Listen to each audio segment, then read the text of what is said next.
Right, no, Will that actually be posted on YouTube? yeah, what do you want to say? Go Jake Wightman! Go Jake Wightman! Jake Wightman. Jake Wightman! Sorry, that was a good race. Last one's here. So we've outdone everybody. So if there's winners for the most dedicated warm down, we win, but sadly not winner tonight. Great to be back racing outdoors, and like honestly, unreal meet, wasn't it? It was like real cool atmosphere, and like being under lights makes a big difference. There's just like a bit more energy about it, and the Aussies know how to get a crowd going. They know how to kind of bring a meet to life, and I feel like we got the full experience of that. It was probably both of us could say that we would like to race a bit better, right? We've not done much speed stuff, and it probably shows in the racing where when you need to dig into top end, it's not quite there, but that's what the summer's for. Like, this is just a stepping stone towards that.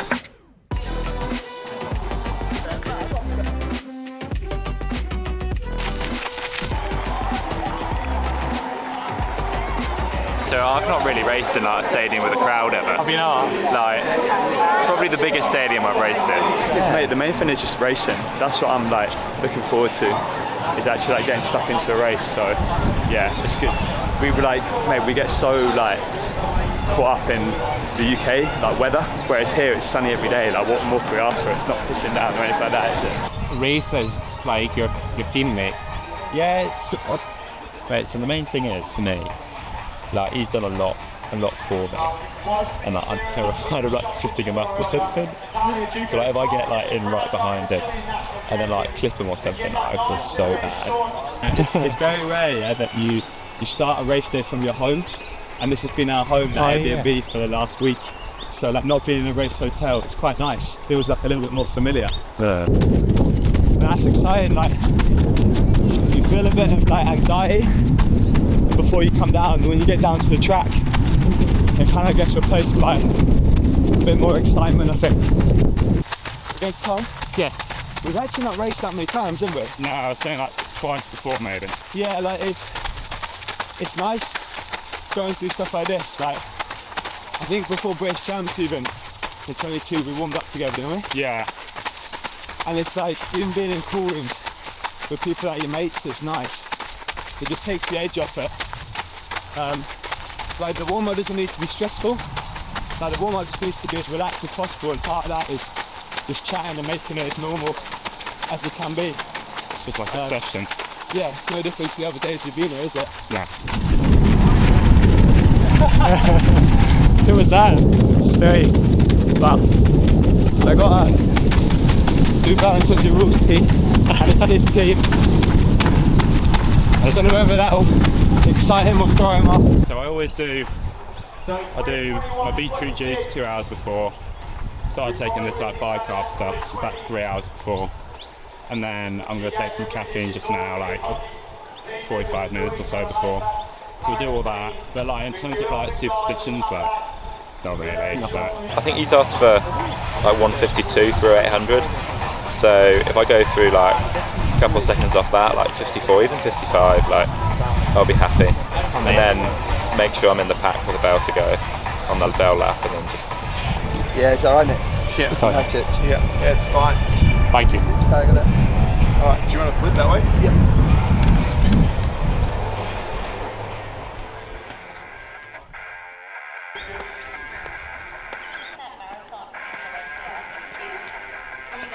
The world champion from 2022 in Oregon, representing Great Britain, the Scotsman, Jake Wightman. A classy field, hopefully a very fast time. Away in the John Landy mile. Went through at about 58.8. Peyton Craig is 5 from the back, the under 20 800 metre record holder. Twice he's done that. You'll see him just coming into screen. So starting to spread out. McSweyn looks strong. Wightman and McSweyn, they know each other oh so well. But you cannot drop the junior, can you? Myers is right there and he looks comfortable. He does. He sits third, right on the back of the world champion from Eugene. McSweyn, Wightman, Myers. Edwards, first time we've really seen him, he was great in Adelaide. Gets outside of Hunt, Tanner's in front of those. So King Island leads Scotland at the bell. McSweyn leads by a metre to Wightman, a metre away to Myers. Could Cam Myers come off the back of both of them? 1:20 to go in the John Landy. Wightman goes up to McSweyn's shoulder. Myers still with a bit of a chance here. McSweyn and Wightman. Wightman's taken the lead. Myers late. McSweyn kicks back. Wightman, Stewie. McSweyn's going to win. McSweyn wins. It's very fast. Wightman second and Myers third. I hate losing. So like, I thought I was going to win that with 100 to go, and it's just the lack of racing still that just doesn't feel like I have another gear, which is what is usually my strength. So it's hard because I did these races knowing that I wasn't going to be 100%, but then you still go into it and like disappointed when you run alright but you don't win. It's just the state of kind of where I've got to. But yeah, look at that. It wasn't as quick as I thought it was, but well done there. Well done. I thought I raced okay still. So it's just looking at the positives rather than looking at the negatives and what could have been. A night like this, it was like you can only go so quick. So I got to look at it and think about this time last year I was in a boot, and this time in October I had to have another few weeks off running, having only built up to like 40 or 50 miles. So I've had so many ups and downs, and I've now got to a place where I can run a 352 mile, just miss out on the win and still be disappointed. Which if I look at it like that, it's not too bad. Yeah, I've never been to a meet where the crowd and kids have been so enthusiastic about it. It's like, maybe because they only have a few times where they see like world-class athletics, whereas in the UK we get it a few more times. So I feel as though they're like way more enthusiastic and knowledgeable than like kids across the rest of the world. It's an interview. Here he is. Look at this. Oh no, kiss the back. That's the deal. Hey, you're a little kick. Nah, you. Oh mate, that's what you get. My wish was 109 metres less. That would be nice. Yeah. The mile sucks. Honestly, because you guys like kind of put a gap on me with like 2:20 to go, and then I kind of rallied the last 100, but I was like, this should have been a 1500. Yeah, right? mate, I was good for like, I reckon 1550. But I was pretty pleased with my race tactically, but just not in the legs. I don't know what went wrong, but there's been a lot of back to the drawing board a bit. There's been a lot of like different build-up for this than we normally would have. It's like we've never had to manage travel as much as that, so that was a big test for us to not only manage it in the legs but like the energy levels as well.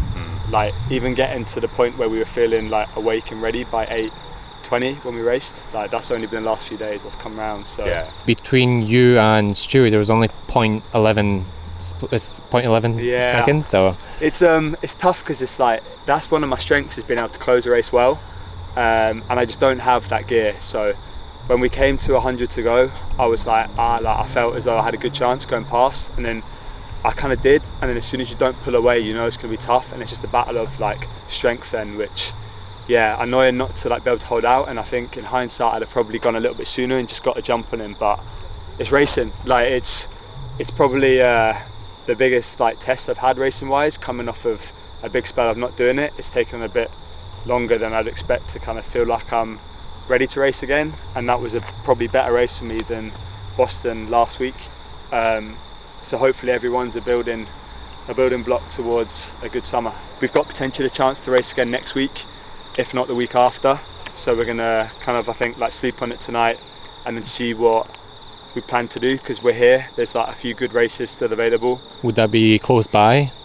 Well, Australia's weird because they think a 2-hour flight is close by, and it's like that would get us to like just a little pop over to to Sydney, Spain, wouldn't it? Yeah. So like it's not close by, but we'd have to fly to Sydney next week. But part of it is like we're here, so it's like if we want to race, the option's there. We hopefully would have just trained for 2 weeks, had like a bit of a down week without the stresses of building up for a race. But the work's done. Like we know we're fit. Like you're definitely fit as well. You've done some good sessions. Yeah. So it'd be nice to come away with a time to prove that, right? Yeah, I feel like we've got a few races under our belts now, and it's just getting it done now. Yeah, he'd be good. He's only young as well. Yeah, not like granddad. I was young 5 years ago. Wait, when there's a 17-year-old? Yeah, like exactly. He was third. So Cam Myers was third in that. Oh wow. 17. So he ran 350. Do you run 352? 350. Mate, he was right on you, wasn't he? Mate, I'd have been, I reckon, about 4. 4:20 when I was like, no, I slowed that 4:30. Yeah, I reckon when easily. I was At 17. Yeah. That's So like crazy. 20 for the 15. Yeah, I think I was 4, and I went 3:59 for 1500, and he's ran 3:52 for a mile. So Wow. put in perspective how good, like age group athlete he is, or not age group, but like a young athlete he is. Like that guy's unreal, and like the experience and the maturity. I was saying to him warming down then, to be able to race seniors and like be that competitive is like mad. What's your YouTube channel? Jake Wightman. Come follow him. I'm subscribed. Let's go.